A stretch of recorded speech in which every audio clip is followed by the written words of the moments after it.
আজকে তোমাদেরকে একটা গোলাপ চা করে খাওয়াবো। গাছ থেকে তরতাজা গোলাপ ছিঁড়ে নিচ্ছি। আজকে সবার জন্য গোলাপ চা করা হবে। তবে গোলাপ চা করার আগে যেটা অবশ্যই লক্ষণীয় সেটা হচ্ছে গোলাপটা খুব তরতাজা এবং টসটসে হতে হবে। গোলাপ চা করার জন্য আমরা কিন্তু গোলাপের পাপড়িগুলো ঠিক এইভাবে খুলে এগুলো খুব আলতো করে কিন্তু ধুয়ে নিতে হবে। আমরা এই রেণুগুলো সহ কিন্তু ধুবো না, কারণ রেণুগুলোতে যে ময়লা বা কোনো ডাস্ট থাকতে পারে, যে কোনো রকম পোকামাকড় পোকা টোকা থাকতে পারে, সেগুলোর জন্য আমরা অ্যাভয়েড করব। এর পাপড়িগুলো খুলে আলতো করে পানিতে ধুয়ে নিব। গোলাপ চা করার জন্য কিন্তু আমাদেরকে এই পাপড়িগুলো খুব আলতো করে ধুয়ে নিতে হবে। আর একটা জিনিস খেয়াল রাখতে হবে, সেটা হচ্ছে গাছ থেকে খুব টসটসে গোলাপটা কিন্তু আমরা নিয়েছি। এটা দেখতেই বোঝা যাচ্ছে গোলাপটা ভীষণ টসটসে ছিল।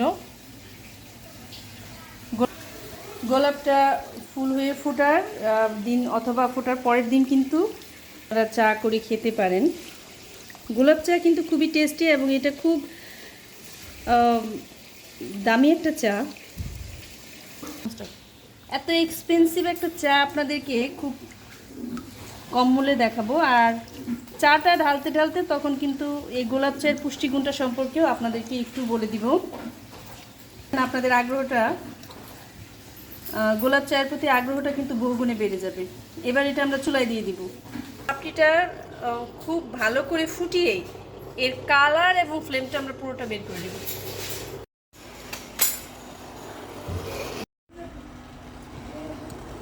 গোলাপ চায়ের ক্ষেত্রে একটা বিশেষ ইনফরমেশন হচ্ছে, গোলাপ কিন্তু কালারের উপরে এটার চায়ের কালার ডিপেন্ড করবে। লাল গোলাপের ক্ষেত্রে চায়ের কালারটা আসবে হালকা গোলাপি, আর গোলাপি গোলাপের ক্ষেত্রে এরকম একটু লেমন লেমন কালার আসবে। গোলাপ চায়ে পছন্দ মতো চিনি দিতে হবে। আমি খুব বেশি একটা সুগার খাই না, এই জন্য 1 চামচ চিনি দিচ্ছি। এটা আপনাদের পছন্দ মতো একটু বেশি দিতে পারেন।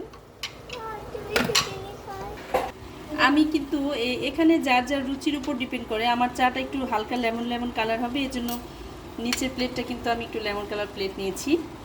এটা হচ্ছে আসলে যার যার রুচিবোধ, আপনারা আপনাদের ইচ্ছে মতো নিতে পারেন। আমাদের চাটা প্রায় হয়ে গেছে। আমার বাচ্চা দেখেছেন, আমার চাটা কিন্তু হয়ে গেছে। এখন আমি এটাকে ছেঁকে নিব। চাটা ঢালতে ঢালতে আপনাদেরকে এর পুষ্টিগুণ সম্পর্কে বলবো। এর পুষ্টিগুণ সম্পর্কে যেটা বলার কথা ছিল সেটা কিন্তু আমি এখন বলে দিব। গোলাপ চা এটা হচ্ছে আপনার ত্বককে মাধুর্য মণ্ডিত করবে, এত বেশি সফটনেস আপনার ত্বকে আনবে, মনে হবে যে আপনি একদম পার্লার থেকে এসেছেন। তবে এটা কিন্তু 1 দিন 2 দিন খাওয়ার পরে না, এটা রেগুলার কতদিন খাওয়ার পরে এটা আপনি বুঝতে পারবেন।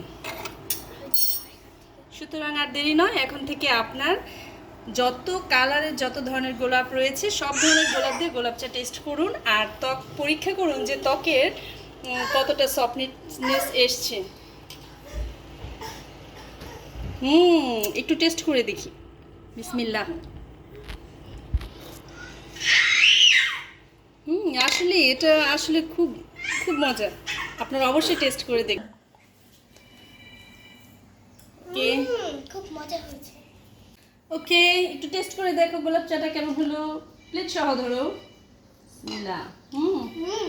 মজা হয়েছে।